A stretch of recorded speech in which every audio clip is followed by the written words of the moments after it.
Welcome to World News to Philippines. Here are our latest news. Last Tuesday, North Korea launched its longest-range missile test to date.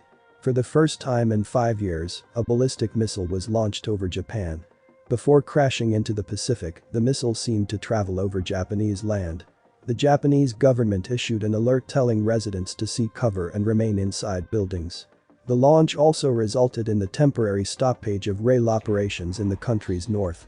Pyongyang's most recent launch elicited censure from neighboring officials, including South Korean President Yoon Suk-yeol and Japanese Prime Minister Fumio Kishida.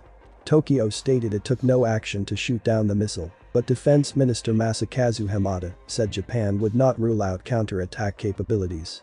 Pyongyang's latest launch was its fifth in 10 days, and it came a week after anti-submarine drills between the US, South Korea, and Japan. The latest missile launches have elicited relatively subdued reactions from Washington, which is preoccupied with the Ukrainian conflict, as well as other domestic and international challenges.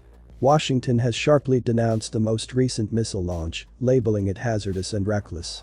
South Korean MPs warned last week that the North has finalized preparations for a nuclear test, which it may conduct between China's Communist Party meeting this month and the US midterm elections in November. In reaction to North Korea's missile launch, the United States, Japan, and South Korea increased their military presence in the region. On Tuesday, fighter planes from the United States and Japan conducted joint exercises over the Sea of Japan. In a phone chat, President Joe Biden and Japanese Prime Minister Fumio Kishida agreed to strengthen Japan's immediate and long-term deterrence against North Korea's missile launch. South Korean warplanes also took part in a joint precision bombing practice with the United States, firing munitions at a simulated target off South Korea's west coast. The drills, according to South Korean authorities, were designed to demonstrate their capacity to hit North Korean targets. South Korea and Japan previously said that North Korean missiles are capable of intermediate and long-range flight. Experts believe the missile was a test for a weapon capable of targeting US land. Meanwhile, last Thursday, Sweden's Internal Security Service said that early investigations into leaks from 2 Russian gas pipelines in the Baltic Sea had increased the suspicion of sabotage. Some material was confiscated on the spot and will now be analyzed. According to the security police, it has not been decided if somebody may be suspected of and prosecuted for this offense. Swedish and Danish officials are investigating 4 breaches detected last week in Swedish and Danish exclusive economic zones from the Nord Stream pipelines. According to the Kremlin, Russia was notified through diplomatic channels that there were no intentions to request Moscow to participate in such a probe. Russia's foreign minister stated on Thursday that such a probe would be impossible to conduct without Russia's cooperation.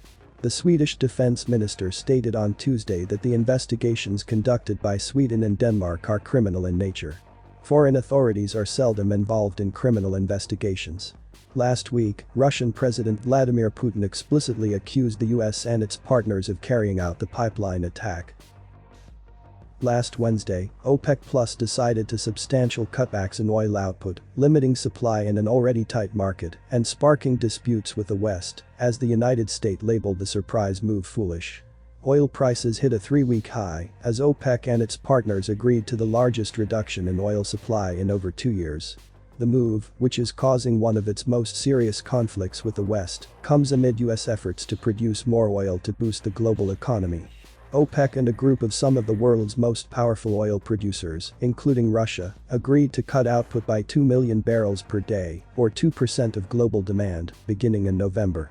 US President Joe Biden called the move short-sighted, and White House spokeswoman Karine Jean-Pierre said it shows the organization is uniting with Russia.